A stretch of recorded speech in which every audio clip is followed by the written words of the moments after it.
Fyodor Mihailovich Dostoyevski'nin 1864'te yayımladığı Yeraltından Notlar, modern edebiyatın en çarpıcı varoluşçu eserlerinden biridir. Yazar bu kitapla Batı düşüncesine ve Rusya'nın modernleşme hevesine sert bir eleştiri yöneltir.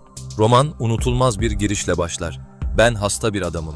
Bu cümle kahramanın bütün iç çatışmalarını ve yabancılaşmasını özetler. Kahraman toplumdan soyutlanmış, Petersburg'un karanlık sokaklarında yaşayan bir memurdur. İnsanlardan nefret eder ama aynı zamanda onlara bağlanmak ister. Onun monologları öfke, pişmanlık ve ironinin karışımıdır. Romanın geçtiği şehir Petersburg, Rusya'daki batılılaşma hayranlığının simgesidir. Dostoyevski, bu şehir üzerinden modernleşmenin insan ruhunu körelttiğini, bireyi yabancılaştırdığını anlatır.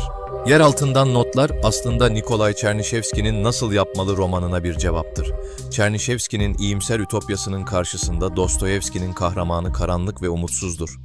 Yeraltı adamı, insanı özgür iradeden değil, çıkar ve çıkarcılıktan hareket eden bir varlık olarak görür. Ona göre insan akılla değil, tutkularıyla hareket eder. Bu yüzden ütopyalar ve idealler çökmeye mahkumdur. Romanın ikinci bölümünde kahraman yer altından çıkar, eski arkadaşlarıyla buluşur.